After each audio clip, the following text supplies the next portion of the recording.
اور اللہ کی رحمت وسیع ہے، اگر اس سے کچھ خطا بھی ہوتی ہے، اس میں کچھ کمی بھی رہ جاتی ہے تو اس کی بخشش اس کمی کو پورا کرنے کے لیے کافی۔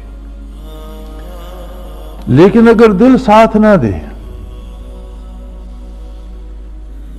اور دنیاوی مجبوریاں، یہ دنیا میں نیک کہلانے کے لیے، یہ دنیاوی باتیں بنانے کے لیے آدمی بظاہر قرآن و حدیث بھی پڑھتا رہے، نماز روزہ بھی کرتا رہے،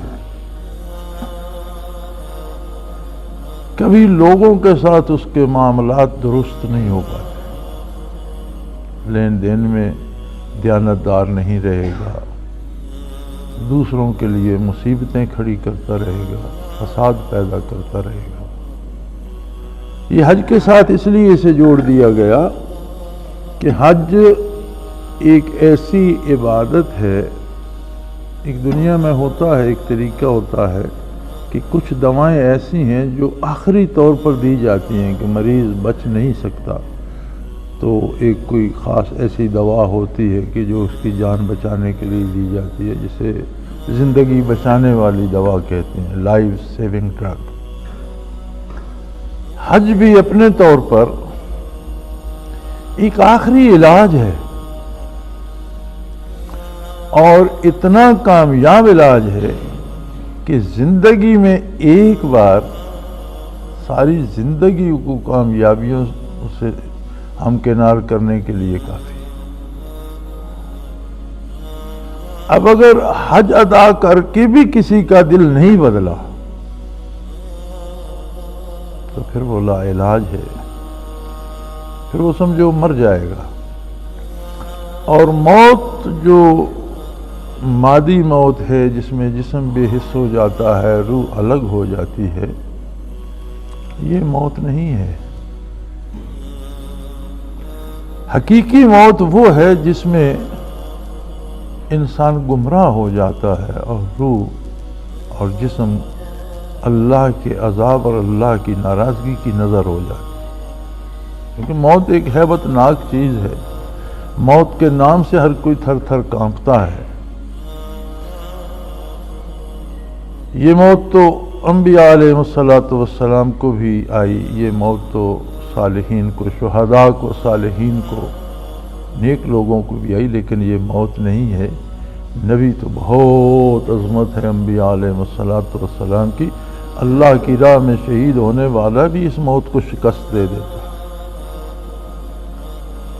قرآن کریم نے حکم دے دیا وَلَا تَقُولُوا لِمَن يُقْتَلُ فِي سَبِيلِ اللَّهِ أَمْوَاتٌ بَلْ أَحْيَاءٌ، جو لوگ اللہ کی راہ میں قتل ہوتے ہیں انہیں مردہ نہ کہو، وہ زندہ ہے۔ حالانکہ قتل کا فعل بدن پہ صادر ہوتا ہے، جگر پھٹ جاتا ہے، پرخچے اڑ جاتے ہیں، گولیاں گزر جاتی ہیں، جسم کے ٹکڑے ہو جاتے ہیں، اسے دفن کیا جاتا ہے، قبر بنتی ہے، اس کے باوجود حکم ہے کہ اسے مردہ نہ کہو، وہ مرا نہیں، بل احیاء، وہ یہ لوگ زندہ ہیں، یہ نہیں مرے۔ دوسری جگہ ایسا سوچنے پر بھی پابندی لگا دیا وَلَا تَحْسَبَنَّ الَّذِينَ يَقْتُلُونَ فِي سَبِيلِ اللَّهِ أَمْوَاتًا بَلْ أَحْيَاءٌ عِندَ رَبِّهِمْ يُرْزَقُونَ، تمہیں کیا خبر ہے، وہ اللہ کے نزدیک کھاتے پیتے ہیں، ان کو روزی ملتی ہے، یرزقون، انہیں رزق دیا جاتا ہے، اور تم سے اچھی زندگی انہیں نصیب ہوگی۔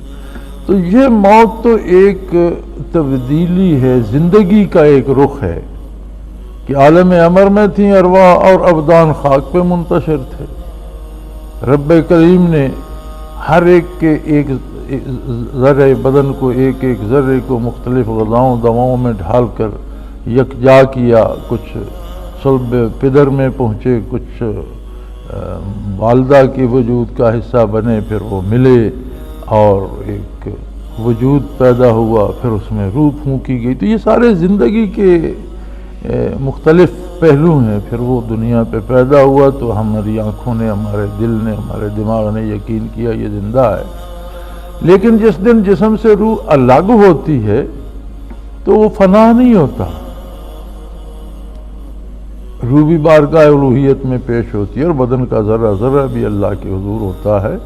بدن کا روح کے ساتھ ایسا تعلق بن جاتا ہے کہ کوئی جل جائے، مٹی کھا جائے، جانور کھا جائیں، خاک ہو جائے، لیکن ہر ذرہ کسی صورت میں تو موجود رہتا ہے۔ مادے کی کوئی شکل تو ہوتی ہے، اور ہر ذرے کا تعلق روح سے ہوتا ہے۔ اگر روح عند اللہ مغفور ہے تو وہ ذرات بھی سکون میں ہوتے ہیں، اور اگر روح اللہ کے غضب کا شکار ہے تو وہ ذرات بھی جہاں ان تک غضب الہی پہنچتا رہتا ہے، اور پھر عرصہ معاشر میں پھر سے بدن اور روح کو اکٹھا کر دیا جائے گا۔